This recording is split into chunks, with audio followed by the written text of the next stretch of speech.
This is CBN NewsWatch. And thank you so much for joining us. I'm Ephraim Graham. President Trump is in Singapore, ready to meet face-to-face with North Korean dictator Kim Jong Un. It's a meeting no U.S. president has been able to accomplish. CBN's national security correspondent Eric Rosales has the latest on this historic summit.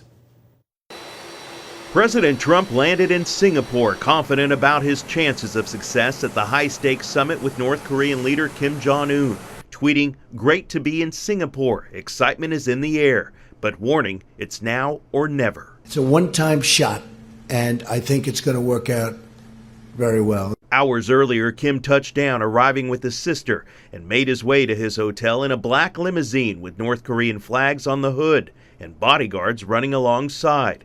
Secretary of State Mike Pompeo saying Kim understands what the United States wants. The talks continue this afternoon, even as we sit here now.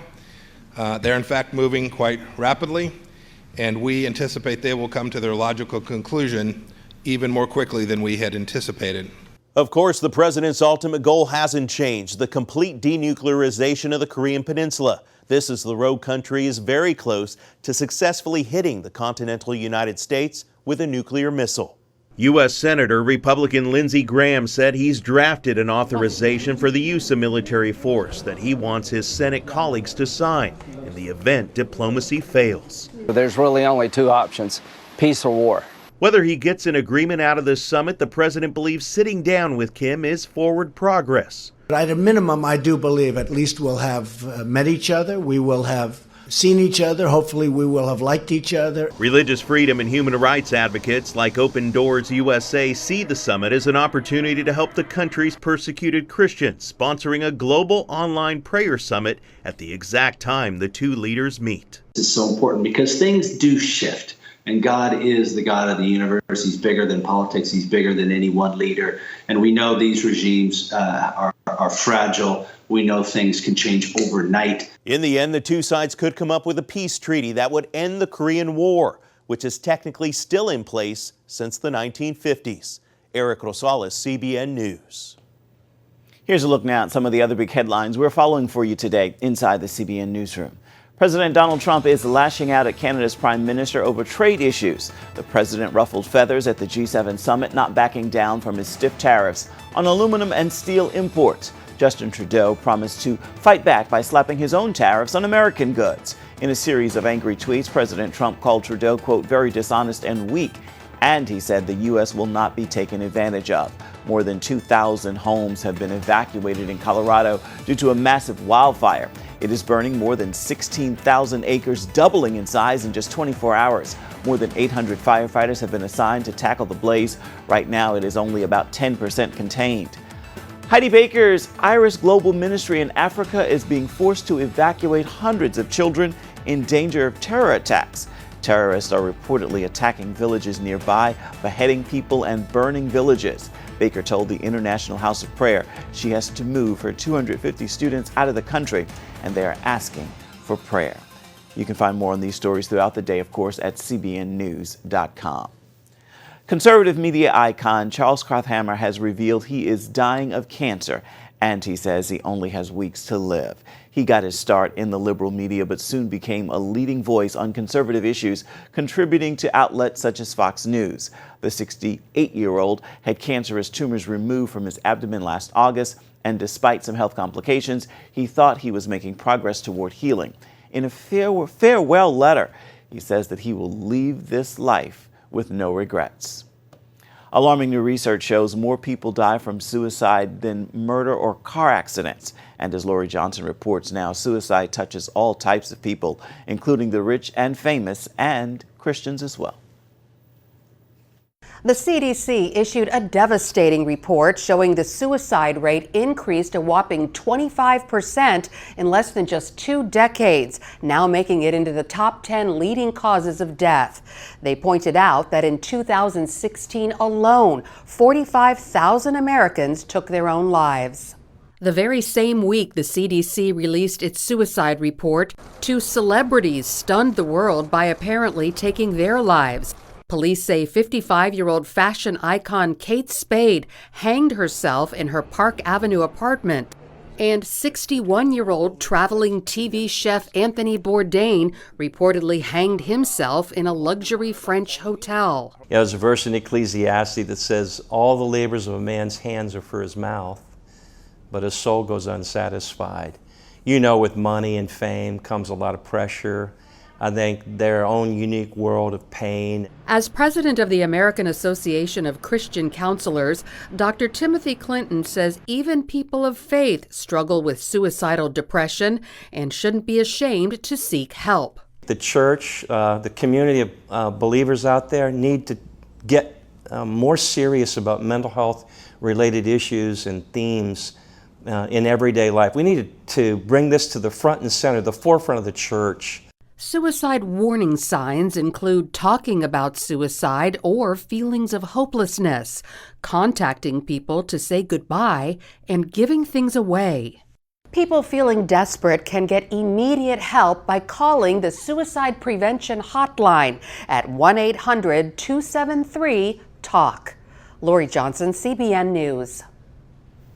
With the death of Billy Graham this year, some wonder whether crusade evangelism might be a thing of the past. Harvest America, a one-night event in Texas, proved that it is alive and well. That is where we find our John Jessup with more about a movement to inspire hope and revival. Welcome to AT&T Stadium for the return of Harvest America, a multi-site global crusade based here in Dallas, all with one goal: to preach the gospel of Jesus Christ. Songs, testimonies, and praise filled the stadium as people rocked to the beat of Christian artists like Crowder and Switchfoot, and raised their hands and voices in worship choruses led by Chris Tomlin and Phil Wickman. This is all the vision of Greg Laurie, pastor and founder of Harvest Christian Fellowship. One of the points I'm making is, is Christ living inside of you? And I would pray also for my Christian friends that come, that they would go out with a sense of revival in their life. The free event also streamed live on the internet to thousands of churches and homes. It featured different speakers and ministries and videos like this one, which paid tribute to Billy Graham, a friend and mentor to Laurie. This torch of proclamation evangelism, as I like to call it, needs to be passed on. And I don't think anyone will rise to the level of Billy Graham, but I think God could raise up thousands of Billy Grahams, if you will. In turn, Laurie teams with local churches and young Christian leaders like this group of about 40 to 50 millennials. He met with them before the main event about using their influence to share the gospel. It's a message that resonated with others too, like Breege, who recently abandoned a drug addiction and dedicated her life to Christ. Being saved, it doesn't matter where you came from, where you start, where you are now. We're all taken care of in the love of God, and that's relieving to me. So last year I helped as a follow-up counselor. In fact, my son actually came to faith last year at the Harvest America Crusade. So there's a little personal heart for us in this event. For the organizers and participants of this event, they're hoping Harvest America provides a model for unity beyond the four walls of the church, something that they can take to the rest of the country. John Jessup, CBN News, reporting in Arlington, Texas. Justify has become the 13th horse to win the Triple Crown, the chestnut colt crossing the finish line almost 2 lengths ahead of second place. Jockey Mike Smith celebrated and pointed his praises upward. He told reporters after the race, "First of all, I'd like to thank my Lord and Savior Jesus Christ." Smith is the oldest jockey to win the Triple Crown, their trainer, Bob Baffert, becoming only the second trainer in history to win the Triple Crown twice. Coming up, there is much more of CBN NewsWatch ahead. Be sure to stay with us.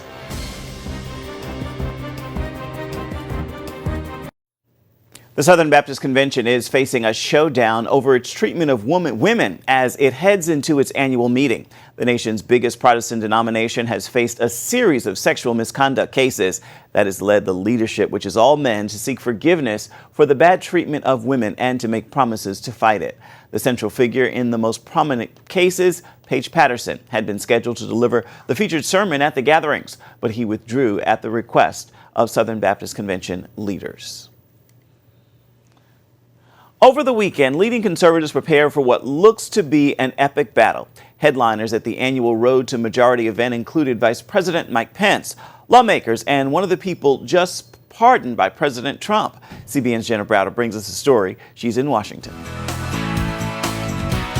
It's an annual event that brings the biggest names in conservative politics together under one roof. And it is worth the fight. The Faith and Freedom Coalition made this year's goal to keep the majority in November. There's a lot of talk right now about the House flipping this fall. How concerned are you? Well, I'd say if the election was today, we'd keep the majority.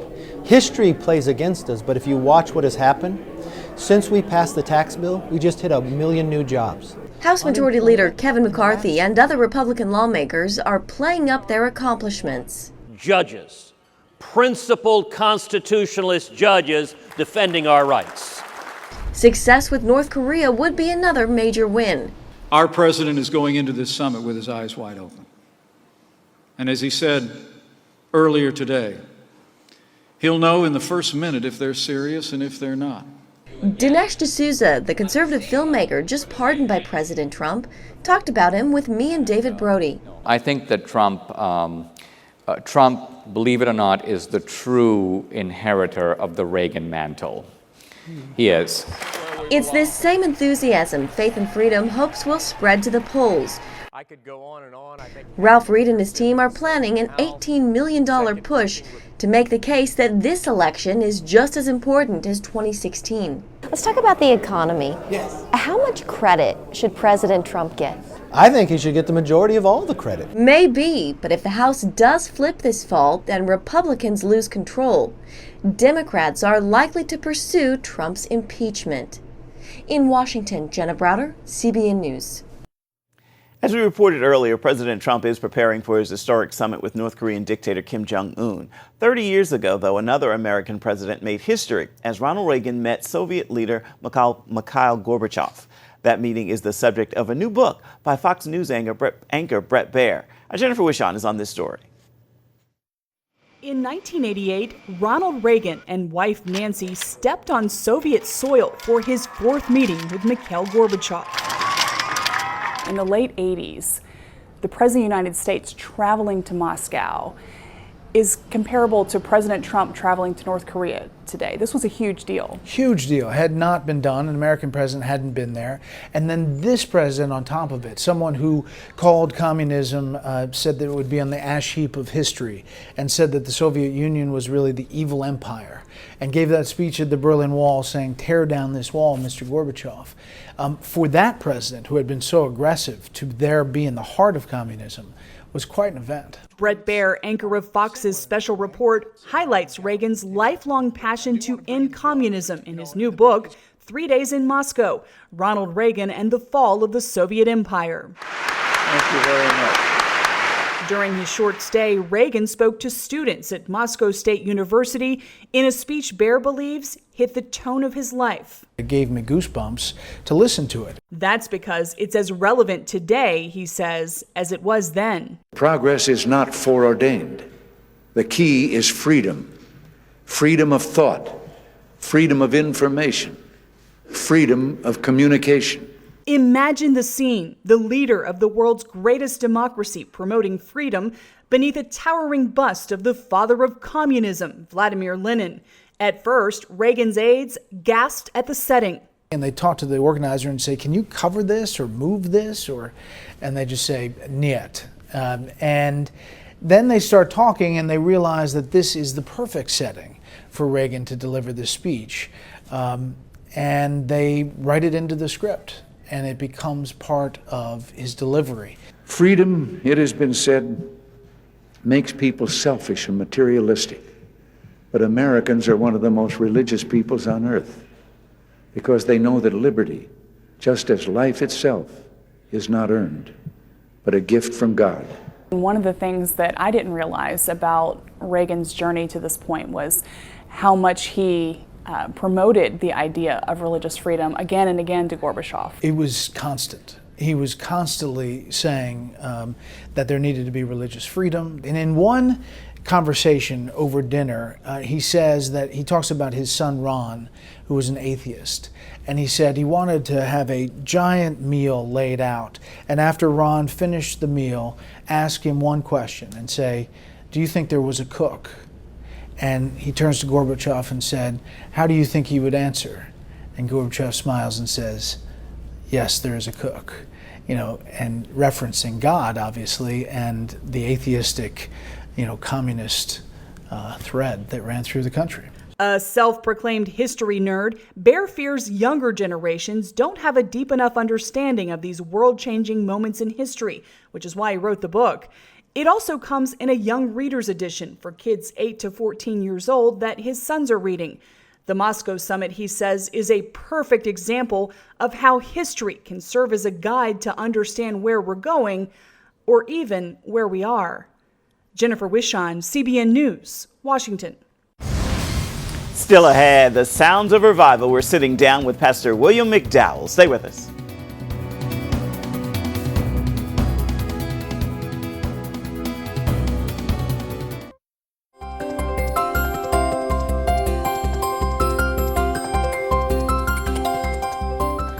Gospel recording artist William McDowell is calling a serious hand injury a direct result of spiritual warfare. The pastor took to Instagram to share about the injury.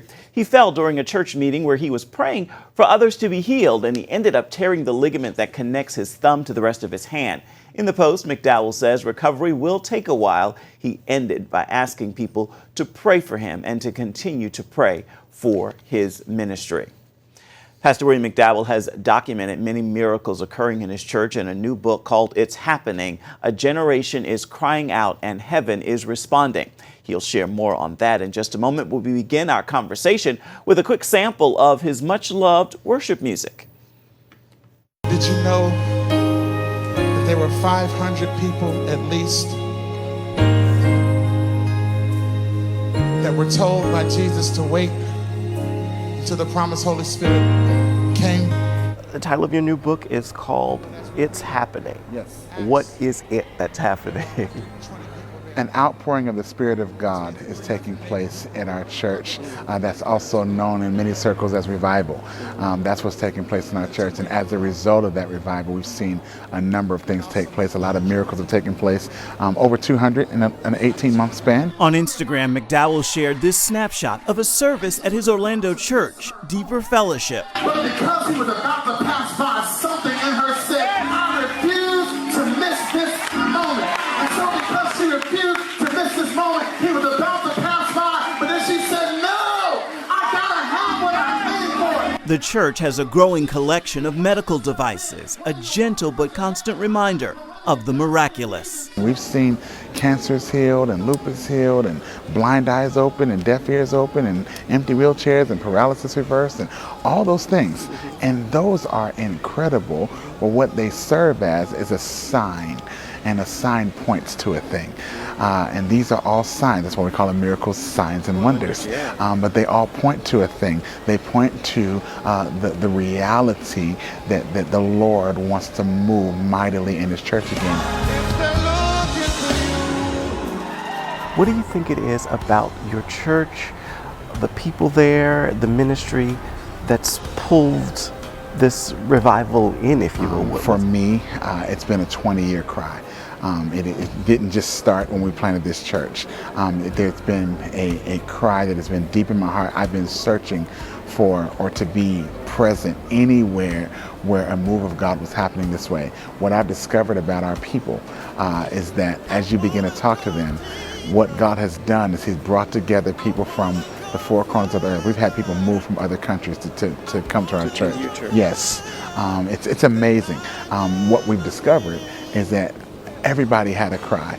God decided to bring us all together in the same place and answer it at the same time.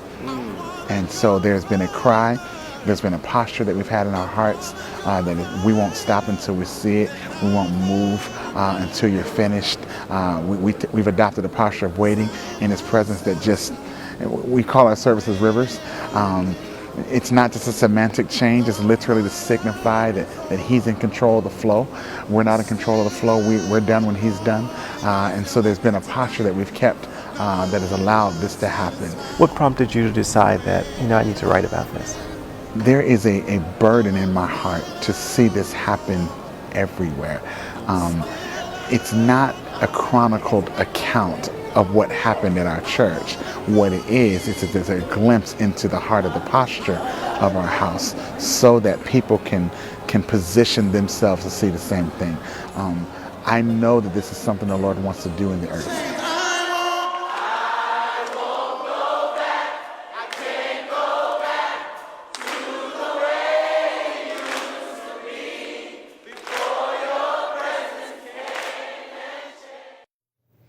A sculpture of a king's head that dates back nearly 3,000 years has been discovered in Israel, and that piece is now on public display at the Israel Museum in Jerusalem. The 2-inch sculpture is an exceedingly rare find. Archaeologists found the piece in 2017 in a village with ties to a town in the Book of Kings. They believe the bearded figure is royalty, but they are not sure which king that figure symbolizes. Right now, it is time for your Monday motivation, and I pray this message will motivate you as you go about your week. God has made you like no other person in the world, and He is calling you to do something that no one else has done. You are uniquely you, and only you can do what God has designed and created you to do. Well, that's going to do it for this edition of CBN NewsWatch. Remember, you can find more of our exclusive coverage of the issues you care most about always at cbnnews.com.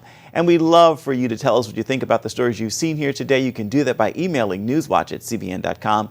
You can also reach out and touch us on Facebook, Twitter, and Instagram. Hope you'll join us again right here next time. Make this a marvelous Monday, everybody. We'll see you right back here tomorrow. Goodbye and God bless.